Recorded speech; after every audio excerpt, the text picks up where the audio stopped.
Hello friends, good morning everyone. कैसे हैं आप लोग। आज हम लोग फिर कंपाउंड इंटरेस्ट के बारे में चर्चा करेंगे।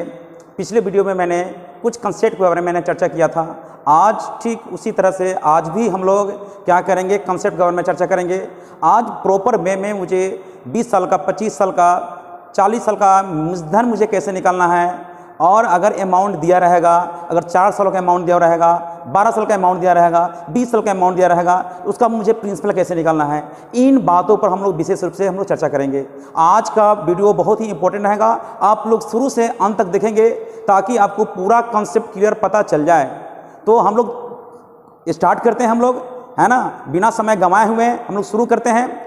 और मैं आपसे बार बार रिक्वेस्ट मैं कर रहा था कि प्लीज़ जो बच्चे नए हैं वो जरूर सब्सक्राइब करेंगे, शेयर करेंगे, अपने फ्रेंड्स को भी शेयर करेंगे और सब्सक्राइब जरूर करेंगे ताकि आपको मेरा वीडियो आप तक पहुंच जाए। ठीक है ना, हम लोग शुरू करते हैं। ठीक है ना, आप लोग हेडिंग ला लेंगे कंपाउंड इंटरेस्ट में। आज बेसिक रूप से मैं आज यहाँ पे चर्चा मैं करने वाला हूँ अमाउंट कैसे निकाला जाता है। अगर अमाउंट दिया हुआ है, अगर 20 साल का, 15 साल का, 10 साल का अमाउंट दिया रहेगा तो 30 साल का मुझे कैसे अमाउंट निकालना है। अगर 30 साल का अमाउंट दिया रहेगा, 20 साल का अमाउंट दिया रहेगा और 15 साल का अमाउंट दिया हुआ है तो मुझे प्रिंसिपल कैसे निकालना है। इन बिंदुओं पर विशेष रूप से मुझे चर्चा करना है। बहुत ही इंपॉर्टेंट टॉपिक है, बहुत ही इंपॉर्टेंट पार्ट है ये, जो कि बहुत मतलब है आपके एग्जाम के मतलब व्यू से बहुत ही इंपॉर्टेंट होगा और किसी भी क्वेश्चन को आप आसानी से निकाल सकते हैं। इसमें विदाउट कलम कॉपी के इस्तेमाल करते हुए भी आप आसानी से निकाल सकते हैं। चलिए हम लोग शुरू करते हैं पहला क्वेश्चन की तरफ। हाँ, एक चीज़ मैं और बोलना चाहता हूं इसमें कि पिछले वीडियो में मैंने, पिछले क्लास में मैंने जो चर्चा किया था, मतलब ये मैंने चर्चा किया था, इस तरह के क्वेश्चन मैंने चर्चा किया था कि कोई धनराशि चक्रवृद्धि ब्याज की दर से 6 वर्षों में 4 गुनी होती है, 12 वर्षों में वह राशि कितनी गुनी होती है। तो इसके बारे में मैं चर्चा मतलब क्वेश्चन के माध्यम से मैं करना चाहता हूं। इस पर मैंने ये भी बोला था कि पिछले वीडियो में मैंने ये बोला था कि रेलवे के एग्जाम में इस तरह से क्वेश्चन बहुत ज़्यादा पूछे जाते हैं, इसलिए मैं इस पर 2 क्वेश्चन मैं लेकर आया हूं। आज मैं इसके बारे में मैं विशेष रूप से चर्चा करके इसको मैं क्लियर कर दूंगा। और ये दूसरा जो क्वेश्चन दिया हुआ है, ऑप्शन बेस्ड दिया हुआ है, ऑप्शन से हम लोग कैसे निकालेंगे, इन बिंदुओं पर हम लोग विशेष रूप से चर्चा करेंगे। तब उसके बाद में तीसरा चौथा जो क्वेश्चन जो दिया हुआ है वो मूलधन कैसे निकाला जाता है। अगर अमाउंट 4 साल का, 12 साल का, 16 साल का अमाउंट दे रहा है तो मूलधन कैसे निकालेंगे। अगर 20 साल का अमाउंट निकालने की बात कहे तो हम लोग कैसे अमाउंट निकालेंगे। इन बिंदुओं पर विशेष रूप से हम लोग चर्चा करेंगे। तो चलते हैं, हम लोग शुरू करते हैं, पहले क्वेश्चन की तरफ बढ़ते हैं। पहला क्वेश्चन क्या कहता है, कोई धनराशि चक्रवृद्धि ब्याज की दर से 6 वर्षों में 4 गुनी हो जाती है तो 12 वर्षों में वह राशि कितनी गुनी हो जाएगी। ये चीज मैंने चर्चा किया था पिछले क्लास में कि 6 वर्षों में 4 गुनी होती है। तो आप लोग एकदम स्टार्ट हो जाएंगे, पहला क्वेश्चन की तरफ ध्यान से देखते हैं। पहला क्वेश्चन क्या है, 6 वर्षों में 4 गुनी हो जाती है तो उसी ब्याज की दर से, उसी धन पर उसी ब्याज की दर से 12 वर्षों में वह धनराशि कितनी हो जाएगी। यानी 12 वर्षों में वह धनराशि कितनी गुनी हो जाएगी। जब बात यहां पे देखेंगे, 12 वर्ष लाने के लिए हमको क्या करना पड़ेगा। 12 वर्ष लाने के लिए 6 में किसे गुना करेंगे, 2 से गुना करेंगे। तो 2 से गुना करेंगे, 2 इसका एक्सपोनेंट बनकर आएगा, मतलब 4 चौके 16 वर्षों में, यानी कि 12 वर्षों में वो धन कितना गुना हो जाएगा, 16 गुना हो जाएगा। बिल्कुल एकदम आसानी से निकल गया। कहता था क्वेश्चन में कि 6 वर्षों में 4 गुनी हो जाती है तो उसी धन पर उसी ब्याज की दर से, उसी धन पर उसी ब्याज की दर से 12 वर्षों में कितनी गुनी हो जाएगी। तो 12 वर्षों में कितनी गुनी हो जाएगी, तो मतलब ये हुआ कि जब 6 वर्षों में 4 गुनी हो जा रहा है तो 12 वर्षों में कितना होगा। तो 6 में किससे गुना करेंगे कि 12 होगा, यानी कि 2 से गुना करेंगे। जो 2 से जो गुना करेंगे ये एक्सपोनेंट बनकर आएगा इस पर 4 पर, तो 4 का स्क्वायर 16, यानी 12 वर्षों में वो धन अपने से 16 गुनी हो जाएगी।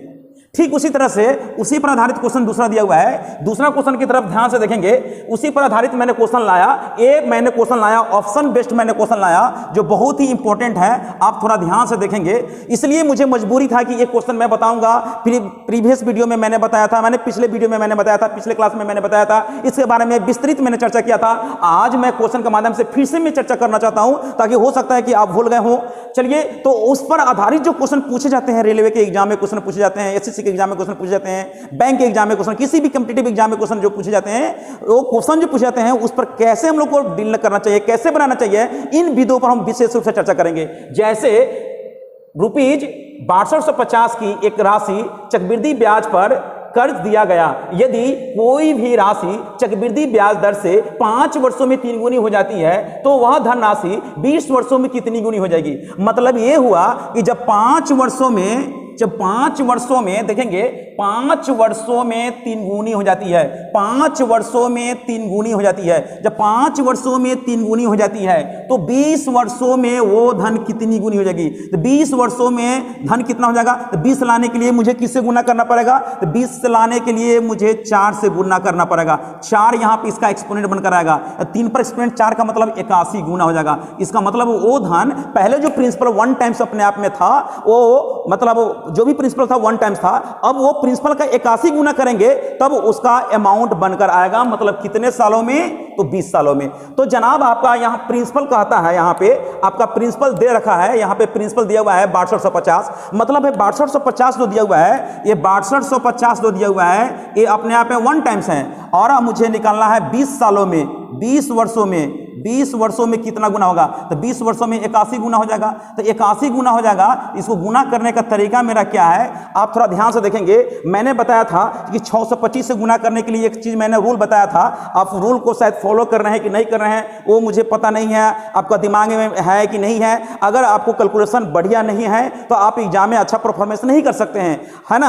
आपको अगर इस तरह की बातें अगर जरूरत पड़े, अगर इस तरह के कैलकुलेशन करने की नौबत हो, अगर इस तरह की और जरूरत पड़े तो आप जरूर कमेंट करेंगे, कमेंट बॉक्स में कमेंट करेंगे कि सर और 2-3 क्लास आप लिया जाए, आपके द्वारा लिया जाए, तो मतलब है कि मैं वहां पे लेने का काम करूंगा। मुझे पता चल रहा कि आप ज्यादा इंटरेस्टेड है, क्योंकि विदाउट कैलकुलेशन का आप कुछ नहीं कर सकते हैं। इसलिए कैलकुलेशन बार बार मतलब पढ़ना चाहिए, बार बार सीखने का प्रयास करना चाहिए, तभी आपका अच्छा पकड़ होगा। और बिना कैलकुलेशन का मैथ में अच्छा इंप्रूवमेंट नहीं कर सकते हैं, क्योंकि अर्थमेटिक सब कोई जानते हैं लेकिन कैलकुलेशन उसमें बढ़िया नहीं है तो वहां फंस सकते हैं। जैसे कि यहां पे दिया हुआ है कि 20 सालों में मुझे निकालना है, तो 20 सालों में 81 गुना हो गया। अब मुझे गुना करने का तरीका मैं क्या करूंगा? हम सबसे पहले हम लोग क्या करेंगे, यहां पे 16 से गुना करेंगे, 16 से भाग करेंगे। तो 16 से गुना करने का मतलब है कि हम यहां पे 16 से भाग कर देंगे। 16 से भाग करेंगे तो 16 पच्चे 80, 80 का मतलब है जीरो कर देंगे, जीरो कर देंगे। 16 छक 96, 96 का मतलब 4 पर जीरो, 16 दूना 32, 16 पच्चे 80, एगो जीरो कर देंगे तो इतना रुपया हो जाएगा। देखिएगा ऑप्शन में है 50, यानी 5,06,250, 5,06,250, 5,06,250 एकदम बिल्कुल सही हो जाएगा। तो ये टेक्निक मुझे कैसे मालूम चला? ये टेक्निक पहले भी मैंने जब सिंप्लीफिकेशन मैंने बताया था तो वहां पे भी मैंने मेंशन कराया था कि किसी भी क्वेश्चन को हम लोग आसानी से निकाल सकते हैं। मतलब इसमें किसी भी तरह के संकोच करने की कोई जरूरत नहीं है, आसानी से निकाल सकते हैं। तो ये कैलकुलेशन कैसे हुआ, इन बातों पर ध्यान देंगे। कैलकुलेशन मेरा कैसे हुआ, जैसे मैंने कैलकुलेशन कैसे किया आपको मैं फिर से मैं बता देता हूं। ये जो पैसा जो आया 5,06,250 रुपया जो आया वो कैसे हुआ, आप बारीकी से थोड़ा फॉलो करेंगे, ध्यान देंगे। जैसे कि 6250 में 81 से मुझे गुना करना है। अभी बताइए 1 मिनट के लिए, यहां पे आप ये 600, अच्छा एक जीरो की हटा करके यहां पे जीरो कर सकते हैं।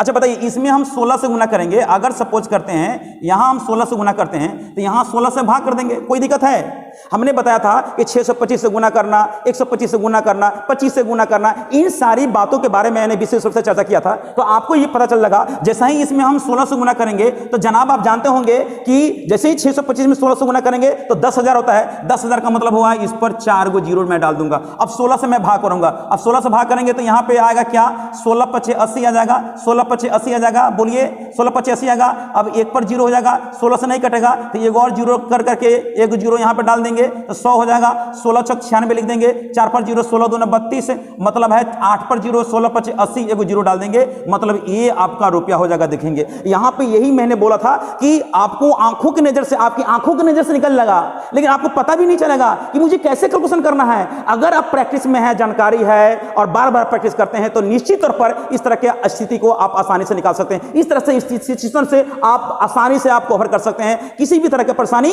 नहीं होगा। लेकिन आपको ये कैलकुलेशन, बेसिक कैलकुलेशन के बारे में मैंने बताया था कि किसी भी संख्या में 125 से गुना करना, किसी भी संख्या में 625 से गुना करना, किसी भी संख्या में 25 से गुना करना, इसको बनाने का सबसे आसान तरीका मैंने बताया था। अगर आपको इस तरह की परेशानी हो रहा है कि गुना करने में आपको दिक्कत आ रहा है, गुणनफल में दिक्कत आ रहा है, बड़े बड़े क्वेश्चन को कैसे हम लोग तोड़ेंगे, तो अगर इस तरह की परेशानी हो रहा है तो आप जरूर कमेंट बॉक्स में कमेंट करेंगे कि सर आप 1-2 क्लास और लें इस पर, सिंप्लीफिकेशन पर, ताकि मेरा स्पीड ऑटोमेटिक आ जाएगा। अब बिना स्पीड का आप अच्छा परफॉर्मेंस नहीं कर सकते हैं। इसलिए अर्थमेटिक से पहले मैंने मतलब सिंप्लीफिकेशन के बारे में मैंने विशेष रूप से चर्चा किया था। उस पर बहुत सारा क्वेश्चंस मैंने बताया था, बहुत सारा टाइप में मैंने बताया था कि किसी भी क्वेश्चन को कैसे मुझे आसान करना है, ऑप्शन से कैसे बनाना है, हम यूनिट प्लेस से टेंस प्लेस से कैसे निकालेंगे, अप्रोक्स में कैसे निकालेंगे, कौन सा आंसर उपयुक्त हो सकता है। इन सारी बात तो के बारे में मैंने चर्चा किया था और मैंने बताया भी था और जिक्र भी किया था। अगर इस तरह का अगर नौबत आता है, आपकी समस्या आता है, तो जरूर आप हमसे शेयर करेंगे, कमेंट करेंगे, वहां पे कमेंट बॉक्स में कमेंट डालेंगे, तो मैं उसको जरूर पढ़ूंगा और उसी के अकॉर्डिंग टू मैं बताने का प्रयास करूंगा, कोशिश करूंगा, ताकि आप इन बिंदुओं को अच्छी तरह से भली भांति समझ करके आप अच्छा परफॉर्मेंस कर ले, जहां पे आपको टाइम टेकन ज्यादा ना हो, आप आसानी से सॉल्व कर ले। चलिए ठीक है ना। तो आपको ये बिल्कुल समझ में आ गया कि मैंने किस तरह से गुना किया। इसको 9 से भी फॉलो कर सकते हैं। 8 1 9 का मतलब 0, 0 में किसी भी संख्या से गुना करेंगे 0, यहां 0 होना चाहिए। देखेंगे 5 5 10 10 6 16 16 2 18 का मतलब 0, 18 का मतलब 0 18 है। यहां पे 18 नहीं होगा। 4 4 8 2 10 10 18 ये भी है। यहां पे देख लेंगे 5 4 9 और 4 3 7 2 9 ये भी 0 है। और यहां 5 4 9 6 2 8 8 16 ये नहीं है। लेकिन बाकी तीनों ऑप्शन तो आ रहा है। 18 बराबर 0, 9 बराबर 0, 18 का मतलब 1 पर 8 8 है, 9 का मतलब 0। तो ये सारी बात आ रहा है, तो तीन ऑप्शन कैसे छाटेंगे? तो उसी के लिए मैंने बताया कि इसको कैलकुलेशन मुझे कैसे करना है। बिल्कुल समझ में आ गया मुझे कैसे गुना करना है, क्या करना है, क्या नहीं करना है। अब हम लोग आगे बढ़ते हैं। अब मेन पॉइंट पर जो आज मुझे जो बताना है, उन बातों पर हम लोग विशेष रूप से चर्चा करेंगे, विशेष रूप से ध्यान देंगे, ठीक है ना। चलिए आज हम लोग शुरू करते हैं। जिस मकसद जो मुझे आज पढ़ना है, आज का जो मेन जो क्लास है उसके बारे में हम लोग चर्चा करते हैं। आज का मेन क्या है कि मैंने बोला कि अगर 8 साल का अमाउंट दिया हुआ है, 16 साल का अमाउंट दिया हुआ है, तो 20 साल का अमाउंट कैसे निकालेंगे। अगर 8 साल का अमाउंट दिया हुआ है, 16 साल का अमाउंट दिया हुआ है, तो प्रिंसिपल कैसे निकालेंगे। इन्हीं को विशेष रूप से हम लोग चर्चा करेंगे। इन्हीं के बारे में विशेष रूप से चर्चा करेंगे कि भाई मुझे कैसे बनाना है। जैसे क्वेश्चन नंबर 3 आ गया, बहुत इंपॉर्टेंट है, इससे बहुत इंपॉर्टेंट है। इसके लिए मैंने प्रॉपर वे में मैं क्लास ले रहा हूं। इसी क्वेश्चन के लिए मैं प्रॉपर वे में क्लास ले रहा हूं, जो कि बच्चे के द्वारा बहुत ज्यादा परेशानी होता है एग्जाम में, टाइम टेकिंग ज्यादा करते हैं और ज्यादा फ्रस्ट्रेट, मतलब वहां पे ज्यादा उनके साथ परेशानी हो जाता है और क्वेश्चन को छोड़ देते हैं और बार बार फंसने का काम करते हैं। तो इसलिए मैंने यहां पे इस क्वेश्चन के माध्यम से मैं बताना चाहता हूं इसका कंसेप्ट क्या है, बेसिक कंसेप्ट क्या है। जैसे क्वेश्चन है, कोई धनराशि चक्रवृद्धि ब्याज की दर से 6 वर्षों में 12,000 रुपया तथा 12 वर्षों में 18,000 रुपया हो जाती है, तो वह धनराशि ज्ञात करें। सबसे पहले आप एक नोट लिख कर लेंगे। आप कलम कॉपी लेकर तैयार हैं, आप लोग मेरे क्लास करने के लिए आप कलम कॉपी भी सामने में रखे होंगे। तो कुछ इंपॉर्टेंट ऐसे पार्ट है जहां पे आपको लिखने की जरूरत पड़ेगा, और कोई जरूरत नहीं है, लिखेंगे भी नहीं फिर भी आपका काम चल जाएगा, ठीक है ना। चलिए हम लोग शुरू करते हैं। जैसे 1 साल का संबंध होता है 2 साल के साथ, 2 साल का संबंध होता है 4 साल के साथ, 3 साल का संबंध होता है 6 साल के साथ, और 4 साल का संबंध होता है 8 साल, और 5 साल का संबंध 10 साल, और 6 साल का संबंध 12 साल, मतलब दुगुना हो जाता है। अगर 1 साल का दिया हुआ है तो उसका रिलेशन 2 साल के साथ होगा। अगर 2 साल दिया हुआ है तो 4 साल के रिलेशन के साथ होगा। अगर 3 साल दिया हुआ है तो 6 साल, यानी 1 का दुगुना करेंगे 2, 2 का दुगुना करेंगे 4, 4 का दुगुना करेंगे 8, 3 का दुगुना करेंगे 6, 5 का दुगुना करेंगे 10, 6 का दुगुना करेंगे तो 12। इसी तरह से आपका फॉलो करेगा। जैसे मान लेते हैं कि कोई धनराशि चक्रवृद्धि ब्याज की दर से 6 वर्षों में 12,000 रुपया तथा 12 वर्षों में 18,000 रुपया हो जाती है, तो वह धनराशि ज्ञात करें। धनराशि का मतलब प्रिंसिपल कहता है, तो यानी कि यहां पे कहता है 6 वर्षों में, तो 6 वर्ष का संबंध किसके साथ है, 12 वर्ष का है। तो इसके लिए प्रिंसिपल निकालने के लिए, यहां पे प्रीवियस निकालने के लिए, प्रिंसिपल निकालने के लिए प्रीवियस ईयर का अमाउंट, प्रीवियस ईयर का अमाउंट यानी प्रीवियस ईयर का amount A1 into A1 by A2। A1 का मतलब होता है कि प्रीवियस ईयर का अमाउंट गुने प्रीवियस ईयर का अमाउंट बटा नेक्स्ट ईयर्स का अमाउंट। मतलब है कि मतलब ये हुआ कि 6 साल का अमाउंट, पहले 6 साल का अमाउंट लिखेंगे, प्रीवियस ईयर का अमाउंट, 6 साल का अमाउंट गुने 6 साल का अमाउंट बटा 12 साल का अमाउंट लिखेंगे। यानी कि इसका मतलब है कि यहां पे लिख सकते हैं 12,000 गुने 12,000 गुने यहां लिखेंगे 18,000, यहां पे कर सकते हैं। तो 12 डेढ़े 18, डेढ़ भर में कर जाएगा, डेढ़ कै डेढ़े 12, 8,000 डेढ़े 12, मतलब हो जाएगा रुपीज कितना हो गया, 8,000 रुपया हो जाएगा। क्या इसका प्रिंसिपल के रूप में हो जाएगा। देखिए प्रिंसिपल निकल गया। तो ये कितना आसान हो गया। तो ये कंसेप्ट कहां से हुआ, इन बातों के बारे में हम लोग विशेष रूप से चर्चा करेंगे। और इसके अलावे भी बहुत सारा मेथड है जो आज हम लोग विशेष रूप से चर्चा करेंगे, इसी के बारे में चर्चा करेंगे जो बहुत इंपॉर्टेंट है। आप बहुत दिलचस्पी के साथ पढ़ेंगे, पूरे एकदम पूरे समर्पित हो जाएंगे कि मैथ मुझे सीखना है, मुझे मैथ में अच्छा परफॉर्मेंस करना है, चाहे कुछ भी क्यों ना हो जाए, मुझे वीडियो को शुरू से अंत तक देखना है। जब तक जिद्दी नहीं बनेंगे तब तक अच्छा परफॉर्मेंस नहीं कर सकते हैं। मैं पूरे दावे के साथ मैं कर सकता हूं। इसलिए आप लोग पूरे वीडियो को शुरू से अंत तक देखेंगे तो बहुत वेल परफॉर्मेंस कर सकते हैं, बहुत वेल परफॉर्मेंस, बहुत अच्छा कर सकते हैं। इसमें कोई दो राय नहीं है, बहुत अच्छा परफॉर्मेंस कर सकते हैं। इसलिए आप यहां पे मैं बार बार कहता हूं कि इन बातों पर ध्यान नहीं देंगे। ये मैंने एक कंसेप्ट के लिए बता दिया। जरूरत नहीं है कि इसी पर आधारित क्वेश्चन बन सकता है, हो सकता है, ऐसा कुछ नहीं है। आने वाले समय में मैं बताऊंगा कि अगर इस पर इस तरह से क्वेश्चन नहीं रहेगा तो हम लोग बनाएंगे कैसे। इसलिए परेशान होने की जरूरत नहीं है, सारी परेशानी हम पे छोड़ दीजिए। इसकी मेथड को देखिए, इसको समझने का प्रयास कीजिए, बहुत ही अच्छा परफॉर्मेंस कर सकते हैं। चले जनाब, अब हम शुरू करते हैं। ये तो आप समझ गए होंगे, प्रिंसिपल मेरा कितना आ गया, 8,000 रुपये हो गया। तो इसके अलावे अगर हमको 18 साल का मिश्रधन कहेगा निकालने के लिए, तो मुझे 18 साल का मिश्रधन मुझे निकालने के लिए कहा जाएगा, तो हम लोग कैसे निकालेंगे? चलते हैं इसको डिस्क्रिप्टिव करते हैं, और डिस्क्रिप्टिव से कैसे ये फॉलो हुआ है, किस तरह से ये रिजल्ट आया है, इन बातों पर हम लोग विशेष रूप से ध्यान देंगे। ठीक है ना? एक जोश पैदा करना, एक जोश लाना है मैथ के क्षेत्र में। बड़े बड़े क्वेश्चन को आसान करने का तरीका मैं बताऊंगा। अभी मुझे वक्त दीजिए, मुझे समय दीजिए पढ़ाने के लिए। आप वेट कीजिए, वीडियो का वेट करते रहिए और देखिए किस तरह से मैं कंटेंट में डालता हूं, किस तरह से मैं परफॉर्मेंस करता हूं, उसी के अकॉर्डिंग टू आपको भी करना पड़ेगा। तो बहुत आसानी से क्वेश्चन को आप आसानी से निकाल सकते हैं, इसमें किसी भी तरह की परेशानी नहीं होगा। चलते हैं जनाब, हम लोग देखते हैं। यहां पर कहता है कि कोई धनराशि चक्रवृद्धि ब्याज की दर से 6 वर्षों में 12,000 रुपये हो जाती है। मतलब 6 वर्षों में कोई धनराशि मुझे मालूम नहीं है, नहीं रेट ऑफ इंटरेस्ट मालूम है, लेकिन मुझे मालूम है किसी धनराशि पर किसी ब्याज की दर से 6 वर्षों में 12,000 रुपये हो जाती है, और उसी धनराशि पर उसी ब्याज की दर से मतलब 12 वर्षों में 18,000 रुपये हो जाती है। तो वह धनराशि कथा निकालने के लिए तो सबसे पहले हम लोग शुरू हो जाते हैं। आप मेरे तरफ ध्यान से देखेंगे, मेरे बातों पर ध्यान देंगे, गौर करेंगे,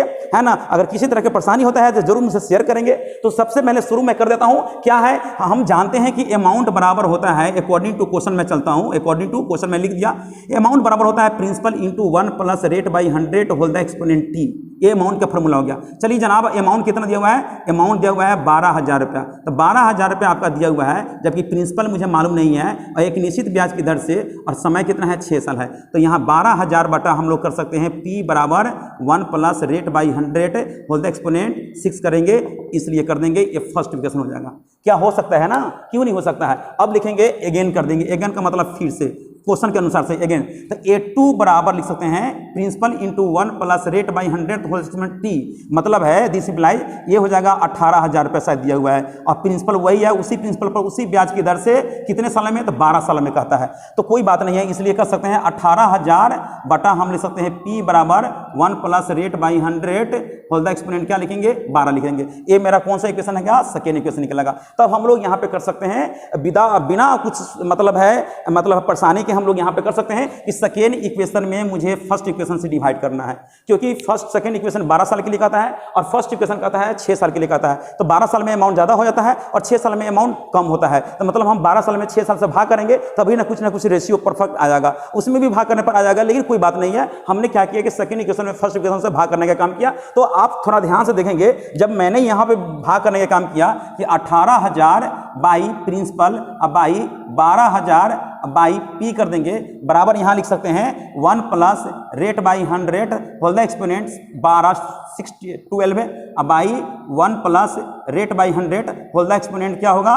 ये 6 लिख देंगे। आप थोड़ा ध्यान से देखेंगे, इसको बिल्कुल आसानी से कर सकते हैं। अभी बताइए, ये भी डिनोमिनेटर में है, ये भी डिनोमिनेटर में, दोनों डिनोमिनेटर कैंसिल हो जाएगा।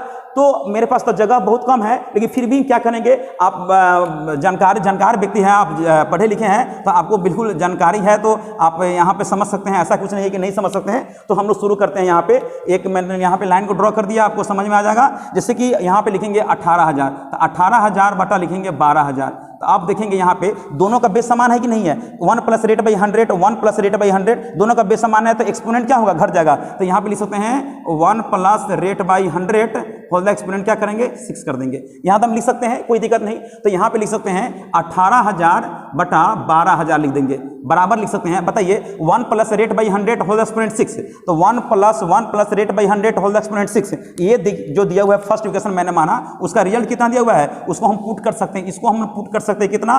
12,000 बटा लिख सकते हैं P। तो P बराबर लिख सकते हैं 12,000 गुने 12,000 अब बाई लिख देंगे 18,000। मतलब क्या बनकर आया? ये एकदम परफेक्ट आया कि नहीं? मतलब प्रीवियस ईयर का मिश्रधन गुने प्रीवियस ईयर का मिश्रधन बटा नेक्स्ट ईयर का मिश्रधन करेंगे तो प्रिंसिपल ये ट्रिक बनकर आ गया। मतलब कहां से निकला? तो उसी कंसेप्ट के माध्यम से ये क्वेश्चन निकला है। तो मैंने बताया था कि 1 साल का संबंध 2 साल होता है, 2 साल का संबंध 4 साल होता है, 3 साल का संबंध 6 साल होता है, 4 साल का संबंध 8 साल होता है, 5 साल का संबंध 10 साल होता है, 6 साल का संबंध 12 साल होता है। तो 6 साल का संबंध 12 साल। तो मैंने ये भी तो बोला था कि जरूरत नहीं है कि 6 साल दिया रहेगा तो 12 साल ही होगा। 8 साल भी दे सकता है। यही तो मुझे बताना है, जरूरत नहीं कि उसी फॉर्मेट पर होगा। बच्चे लोग क्या करते हैं, ट्रिक उरिक का चक्कर में रहते हैं। तो ट्रिक जो रहता है एक फॉर्मेट पर आता है, अगर उस फॉर्मेट पर रहे तभी वो लागू हो सकता है, अगर वो फॉर्मेट पर नहीं होगा तो लागू बिल्कुल नहीं होगा। इसलिए मैं बार बार बोलता हूं कि ट्रिक के पीछे मत पागल की तरफ बढ़िए, न बढ़िए, नहीं पीछे पड़िए। एक कंसेप्ट को डेवलप कीजिए जिसके माध्यम से किसी भी क्वेश्चन को हम लोग आसानी से निकाल सकते हैं। उस कंसेप्ट को मुझे डेवलप करना है, कंसेप्चुअल मेथड का इस्तेमाल करना है,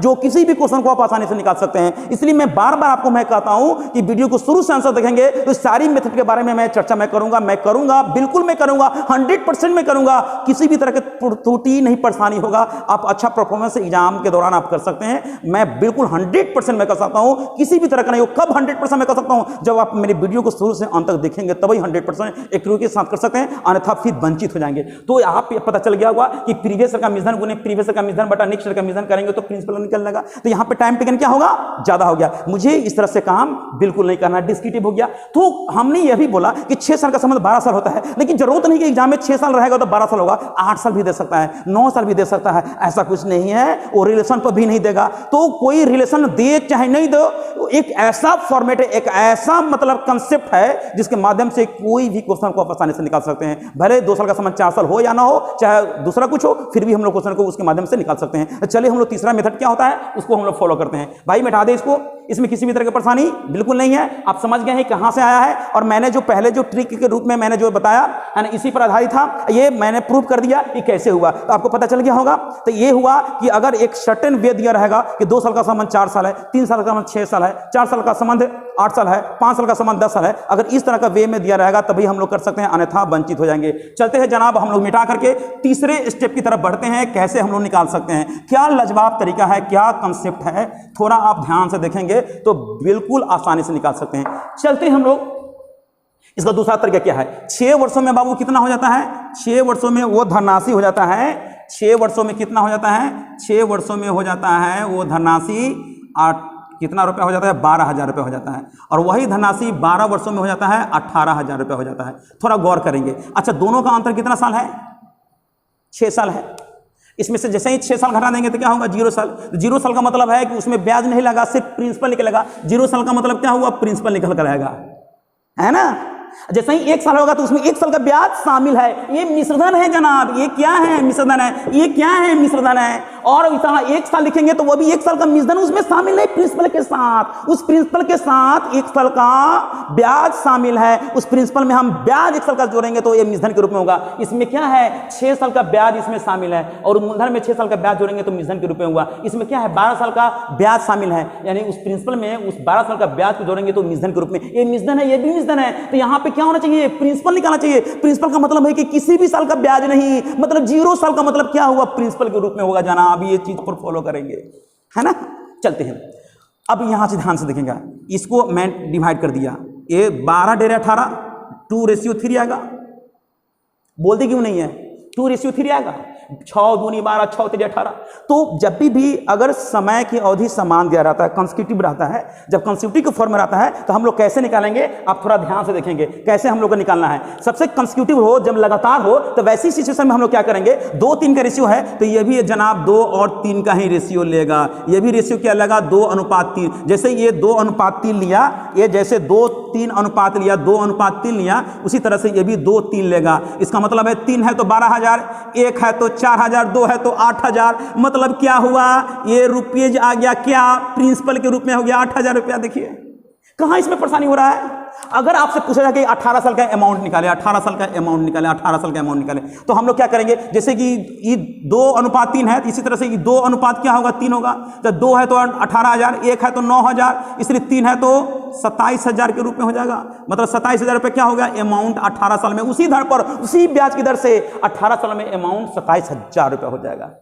यानी कि किसी भी क्वेश्चन को हम लोग इस रेशियो से निकाल सकते हैं। जो एक कंसेक्यूटिव रेशियो है वही रेशियो यहाँ पे बनकर आएगा, वही रेशियो यहाँ पे बनकर आएगा, उसमें कोई चेंजिंग नहीं होगा, आप आसानी से निकाल सकते हैं। ये मेरा मकसद था बनाने का। अगर 4 साल का अमाउंट दिया हुआ है, 8 साल का अमाउंट दिया हुआ है, तो हम 12 साल का 16 साल के अमाउंट निकाल सकते हैं। उसके माध्यम से हम लोग प्रिंसिपल निकाल सकते हैं। वहाँ पर रेट ऑफ इंटरेस्ट निकालने की कोई जरूरत नहीं है, और नहीं आज तक कभी रेट ऑफ इंटरेस्ट पूछा है। अगर पूछेगा भी तो कोई यहाँ पे कोई दुनिया में नहीं है कि उसको निकाल लेगा। यानी 16 साल का के फॉर्म में रहेगा, उसका रेट ऑफ इंटरेस्ट कहेगा निकालने के लिए, तो कोई नहीं निकाल निकाल सकता है, मतलब बहुत ही नहीं रहता है, बहुत लेंदी प्रोसेस हो जाता है। वो लॉग के फॉर्म में आएगा, वहाँ पे तोड़ने का काम करेंगे, वहाँ पे रेट ऑफ इंटरेस्ट निकालना बहुत ही मुश्किल होगा। जब भी पूछेगा तो अमाउंट पूछेगा या तो प्रिंसिपल पूछेगा, तो यहाँ पे किसी भी तरह की परेशानी नहीं होगा, हम लोग निकाल दिए। इस पर आधारित देखते हैं अन्य क्वेश्चन के बारे में चर्चा करते हैं। अगला वाला क्वेश्चन क्या आता है उस पर हम लोग चर्चा करते हैं तो बहुत ज्यादा क्लियर हो जाएगा। अभी हम लोग जो चर्चा कर रहे थे ये क्वेश्चन नंबर 3 कर रहे थे, अब चलते हैं हम लोग 4 नंबर क्वेश्चन। उसी तरह से दिया हुआ है कि कोई धनराशि चक्रवृद्धि ब्याज की दर से 8 वर्षों में 1200 रुपया तथा 12 वर्षों में 1500 रुपया हो जाती है, तो वह राशि तथा वह राशि 16 वर्षों में कितनी हो जाएगी। वह राशि भी ज्ञात करना है, मतलब प्रिंसिपल भी ज्ञात करना है, और वह राशि 16 वर्षों में कितनी हो जाएगी यह भी ज्ञात करना है। दोनों क्वेश्चन इसमें मेंशन है।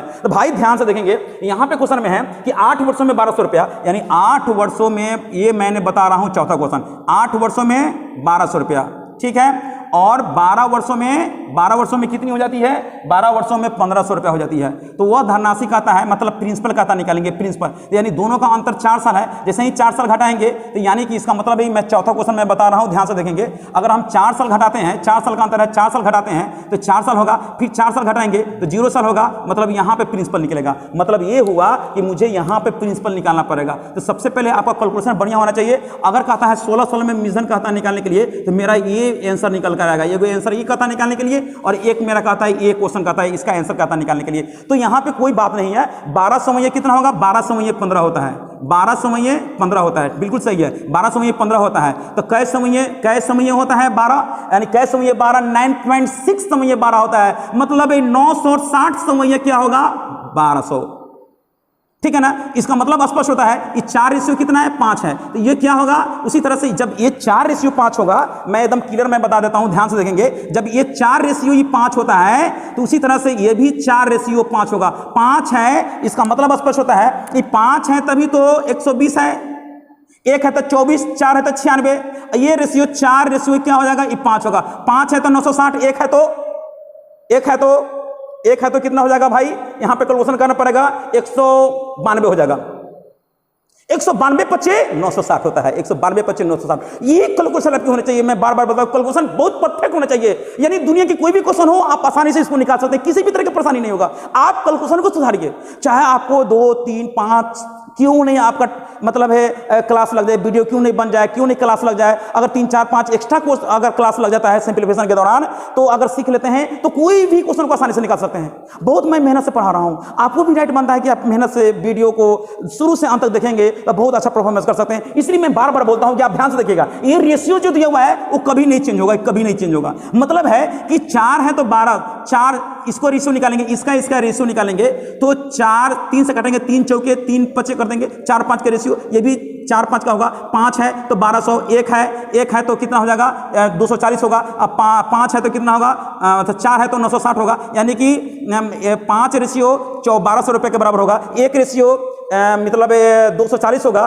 तो 4 रेशियो 24 होगा, 6 में 960 होगा। इसका मतलब है इसका रेशियो वही होगा, जब 4 5 है तो ये भी 4 5 होगा। यहाँ पे देखिए, यहाँ रेशियो, ये रेशियो वही रहेगा, वो कभी चेंज नहीं होगा। कब, जब समय का अंतर हर केस में समान होगा तब ये लागू करेंगे। और ये इस तरह के ही क्वेश्चन पूछे जाते हैं एग्जाम में, ज्यादातर रहते हैं, वो चीज मैं बता रहा हूं। तो यहाँ पे 4 5 हो गया, 5 है तो 960 है, 1 है तो 192 है, इसलिए 4 है तो कितना होगा, 192 चौका हो जाएगा, 4 दूनी 8, 19 चौका 76, 768, यानी कि यहाँ पे होगा 768 रुपया क्या हो जाएगा, आपका प्रिंसिपल के रूप में हो जाएगा 768 रुपया हो जाएगा। क्या हो जाएगा, प्रिंसिपल कितना हो जाएगा, प्रिंसिपल के रूप में जनाब हो जाएगा कितना, 768 रुपया। तो प्रिंसिपल हो जाएगा 768 रुपया हो जाएगा। इसमें किसी भी तरह की परेशानी नहीं है। अगर आपका कहता है कि नहीं मुझे 16 साल का अमाउंट ज्ञात करे, तो 16 साल का अमाउंट ज्ञात कर सकते हैं। ये भी तो 4 है, ये भी तो 5 है, कह चुका 15 पौने 4 चौके 15 होता है ना, पौने 4 चौका, पौने 4 का मतलब होता है 375, 375 पचे, 375 पचे कर देंगे, 50 25 7 पचे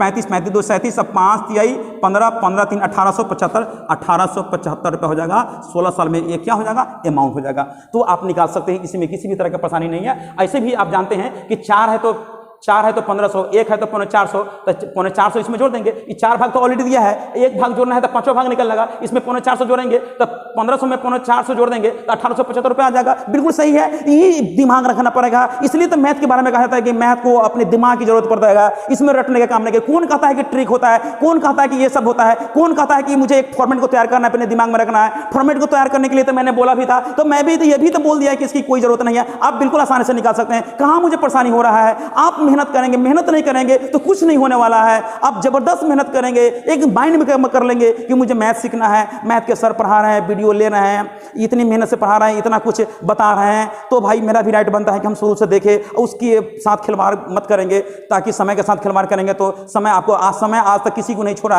है ना। अगर हम समय के साथ हम भी खिलवाड़ करेंगे तो मेरे साथ भी समय साथ नहीं देगा, मेरे साथ भी समय पर कोई काम नहीं होगा, उस तरह से आपके साथ भी होगा। दुनिया में जितनी भी होती है सबके साथ में इस तरह से होता है। जो समय को पहचाना, जो समय को देखा, उनके साथ में समय भी साथ देता है, समय पर सब कुछ काम हो जाता है। आप अगर समय को बर्बाद करेंगे, समय के साथ कुछ नहीं करेंगे तो समय भी आपके साथ नहीं देगा, और आप बिल्कुल आप इसी तरह से आप मतलब है जिंदगी इधर से जैसे कि मतलब क्या बताएं, आप लोग तो खुद अवगत है, जानते हैं। तो चलिए हम लोग यहाँ पे देख लिए कि यहाँ पे 8 साल का अमाउंट दिया हुआ था, 12 साल का अमाउंट दिया हुआ है, तो प्रिंसिपल मुझे कैसे निकालना है, और यहाँ पे 16 साल में अमाउंट कैसे निकालना है। तो 0 साल का मतलब होता है उसमें किसी भी साल का ब्याज नहीं है। 0 साल का मतलब प्रिंसिपल के रूप में आ जाएगा, प्रिंसिपल 768 रुपये हो जाएगा। इसमें किसी भी तरह का परेशानी नहीं हुआ, और मैं बहुत खुश हूँ कि आप मेरे वीडियो को शुरू से अंत तक देख रहे हैं। मुझे बहुत अच्छा लगता है कि जब मेरे वीडियो को देखते हैं, जब मैं इतने मेहनत से मैं पढ़ा रहा हूँ, अगर आप वीडियो को देख रहे हैं तो बहुत अच्छा परफॉर्मेंस कर सकते हैं, इसमें कोई दो राय नहीं है। बहुत अच्छा कर सकते हैं, बहुत वेल परफॉर्मेंस कर सकते हैं। मैं पूरे गारंटी के साथ मैं कहूँगा 100% मैं कह सकता हूँ कि आप रिजल्ट दे सकते हैं, अच्छा परफॉर्मेंस। कैसे, क्यों नहीं? इंडिया के बच्चे तो ऐसे होते हैं जो पूरे में मैथ को एक्यूरेसी के साथ में बना लेते हैं, समय के अंतर्गत बना लेते हैं, कैसे पूरा अटेम्प्ट कर लेते हैं, पूरा सही हो जाता है। तो 100% हुआ कि नहीं हुआ, तो अभी तो रिजल्ट दे सकते हैं, है ना। वो क्या खाता है, वो क्या रहता है, कैसे पढ़ता है, वो पूरा एक्यूरेसी के साथ में 100% रिजल्ट दे दिया। आप क्यों नहीं देते हैं? सारे फैसिलिटी तो आपको भी मिल रहा है, उनको भी मिल रहा था, तो वो अच्छा कर लिए। क्यों? मेहनत कर रहे हैं, समझ रहे हैं, इन बातों को समझ रहे हैं, तभी तो वो अच्छा परफॉर्मेंस कर रहे हैं। उसी तरह से आपको भी करना पड़ेगा। चलते हैं भाई नेक्स्ट क्वेश्चन। बहुत बुलवा देते हैं आप लोग हो, बहुत बुलवा देते हैं। चलते हैं, अब हम चलते हैं 5वें क्वेश्चन की तरफ, देखते हैं 5वां क्वेश्चन क्या कहता है। किसी शहर की जनसंख्या 1973 में 9000 तथा 1997 में 16000 थी, उसकी जनसंख्या 1985 में कितनी थी यदि इन वर्षों में जनसंख्या वृद्धि दर समान रही हो। जितने भी क्वेश्चन मैंने लिखा रहा हूं, मैं बता रहा हूं, इस सारे क्वेश्चन पूछा गया है, प्रीवियस एग्जाम में क्वेश्चन पूछा गया है, चाहे बैंक का हो, चाहे एसएससी का हो, रेलवे का हो, लेकिन क्वेश्चन पूछा गया है, इसलिए मैंने डाला, और इसी के माध्यम से, कंसेप्ट के माध्यम से मुझे अच्छा परफॉर्मेंस करना है। तो चलते हैं हम लोग 5वां क्वेश्चन की तरफ बढ़ते हैं। 1973 में 9000 थी, यानी 1973 में जनसंख्या, किसी शहर की जनसंख्या 9000 थी, और 1900 कितना है जी, 1900 कितना है, 1997 में उसकी जनसंख्या 16000 थी, 16000 ना है जी, 16000 थी। तो 1985 में उसकी जनसंख्या कितनी रही होगी, ये ज्ञात करना है, ये कहता है निकालने के लिए। तो कोई दिक्कत नहीं है। अभी बताइए, अभी जस्ट मैंने चर्चा किया, उसी पर आधारित क्वेश्चन मैं दे रहा हूं। इस दोनों का अंतर कितने साल है? इस दोनों का अंतर कितना है? 12 साल है। इन दोनों का अंतर कितना है? 12 साल है। तो 12 साल ये भी अंतर है, अब 12 साल अभी ये अंतर है, मतलब 12 साल ये भी अंतर है। तो समान अंतर है कि नहीं है? जब समान है, यानी कि यहाँ पे लिख दिया है, एकदम क्लियर कर दिया है कि उसकी जनसंख्या 1985 में कितनी थी यदि इन वर्षों में जनसंख्या वृद्धि दर समान। इन वर्षों का मतलब जो वर्ष दिया हुआ है, जो गैप जो दिया हुआ है, जो डिफरेंस जो दिया हुआ है, वो गैप जो दिया हुआ है एकदम कंसेक्यूटिव दिया हुआ है, मतलब 12 साल का अंतर दिया हुआ है, एकदम समान रहा है। तो समान रहा है, समान तो है भी क्या, 12 साल है। तो वैसी स्थिति में हम लोग क्या करेंगे कि यहाँ पे कहता है कि प्रिंसिपल कहता है निकालने के लिए, प्रिंसिपल कहता है निकालने के लिए, तो वैसी स्थिति में हम लोग क्या करेंगे यहाँ पे कि इस दोनों को गुणनफल करेंगे। अच्छा, ये 3 गो जीरो, ये 3 गो जीरो, 3 3 जीरो, 3 3 6 जीरो, 6 जीरो का स्क्वायर रूट करेंगे तो क्या होगा? 3 गो जीरो। अच्छा, 9 का स्क्वायर रूट कितना होगा? 3। 4 का स्क्वायर रूट, 12 का स्क्वायर रूट कितना? 4 दिया 12, यानी कि 12000 हो जाएगा जनसंख्या। कैसे? अब मुझे प्रूव करना है, कैसे होगा? आप प्रूव कर सकते हैं। तो प्रूव करने के लिए हम लोग क्या करेंगे, इसका रेशियो जो होगा, इसका रेशियो आपस में क्या होना चाहिए? समान होना चाहिए, रेशियो बराबर होना चाहिए। मतलब कैसे? जब समय का अंतर 12 साल है, यहाँ भी 12 साल है, जब समय का अंतर समान है तो रेशियो भी समान होना चाहिए। अब बताइए, 9000 12000 का रेशियो कितना होगा? 3:4, 3 3 9, 3 4 12। अब 12000 16000 का रेशियो कितना होगा? ये दोनों के बीच में रेशियो निकालना है, तो 4 3 12 और 4 4 16। तो देखेंगे इसका रेशियो, इसका रेशियो 3 4 है कि नहीं है? इसका मतलब 12000 निश्चित है। जब भी इस तरह के क्वेश्चन हो तो इस दोनों के गुणनफल का स्क्वायर रूट करेंगे तो निकल जाएगा। आप पूछिएगा कि सर इसका आंसर कैसे निकालेंगे, कैसे कर सकते हैं कि इसका आंसर ये हो जाएगा? तो इसके लिए मैं एक्सप्लेनेशन में कर रहा हूँ, डिस्क्राइब में कर रहा हूँ, आप थोड़ा एक्सप्लेनेशन को देखेंगे ये मैं कैसे कर रहा हूँ। अगर मान लेते हैं कि अगर 1973 1973 की जनसंख्या बटा 1985 की जनसंख्या, रेशियो लेंगे और 1985 बराबर करेंगे 1985 की जनसंख्या बटा 1997 की जनसंख्या लिख देते हैं अकॉर्डिंग टू क्वेश्चन। यानी कि 1973 1985 के 12 साल का अंतर है, 1985 से 1997 के 12 साल का अंतर है। यानी कि इसका रेशियो समान होना चाहिए, कंसेक्यूटिव होना चाहिए। जब कंसेक्यूटिव होना चाहिए तो 1973 की जनसंख्या दिया हुआ है 9000 दिया हुआ है, जबकि 1985 को मैंने क्या माना, मैंने मान लिया 1985 को नहीं मालूम है तो इसको मैंने x मान लिया, तो मैंने x मान लिया बराबर 1985 को मैंने x मान लिया बटा क्या करेंगे 16000 कर देंगे। तो x स्क्वायर बराबर क्या होगा 9000 गुने 16000 कर सकते हैं। तो x बराबर क्या होगा 9 3 को 0 यानी कि स्क्वायर है हट जाएगा तो स्क्वायर रूट बनकर आएगा, यानी 3 को 0 हो जाएगा, 16 9 144 का स्क्वायर रूट करेंगे तो 12 यानी 12000 हो जाएगा। x क्या माने थे 1985 की जनसंख्या निकल गया, कितना आसानी से निकल गया। जब भी इस तरह के क्वेश्चन हो तो हम लोग आसानी से निकाल सकते हैं, इसमें किसी भी तरह की परेशानी नहीं होगा। कितनी मेहनत से मैं पढ़ा रहा हूँ, मेरी तबीयत ठीक नहीं है फिर भी मैं इतना मेहनत कर रहा हूँ। आप लोग तो थोड़ा भी फुंसी होता था कहते कि बहुत बड़ा घाव हो गया, थोड़ा देह गर्म होता कहते कि बाबू बुखार लग गया, थोड़ा सर्दी पर भी है कोल्ड फीवर होता है, अगर थोड़ा भी गर्म हो गया देह गर्म हो गया शरीर गर्म हो गया तब कहते हैं कि बाबा बुखार लग गया हम नहीं जाएंगे ये काम नहीं करेंगे। नहीं, बहुत कामचोर आप लोग, एकदम बिल्कुल कामचोर है, एकदम धौताल चौपट नारायण है आप लोग, बिल्कुल सुधरने वाले नहीं है। सुधारा जाएगा जब तक ले आप पे कोई नहीं करेगा, दबाव नहीं डालेगा, जब तक उस तरह के कोई बात नहीं बोलेगा, जब तक इस तरह से डायरेक्शन नहीं देगा तब तक आप सुधरने वाले नहीं है। हमें बिल्कुल मैं कह रहा हूं सुधरने वाले नहीं है। हमने ऑफलाइन क्लास लिया, हमने देख चुका हूं कि हम इतनी सालों का एक्सपीरियंस है पढ़ाने का, मैं देख चुका हूं कि बच्चे लोग की स्थिति क्या है, बिल्कुल एकदम गंवार, एकदम क्या कहा जाए, मतलब है कि उनका बोलने का तरीका नहीं है ना क्या करने का तरीका है, मतलब कुछ है ही नहीं है, कुछ नहीं है और एकदम मतलब अपने आप को समझते हैं कि हम ये वो हदीजा है, और जब एग्जाम देते हैं तब पता लगा पूरा पसीना पसीना छूटने लगता है ना। इसलिए वैसा बिल्कुल काम नहीं करे, आप थोड़ा ध्यान से देखेंगे आसानी से बना सकते हैं, इसमें किसी भी तरह की परेशानी नहीं होगा। चलते हैं हम लोग नेक्स्ट देखते हैं हम लोग छठे क्वेश्चन की तरफ देखते हैं। बहुत गर्मी लग रहा है भाई, इसलिए हम थोड़ा चलते हैं कि जल्दी जल्दी पढ़ा करके निकल जाए।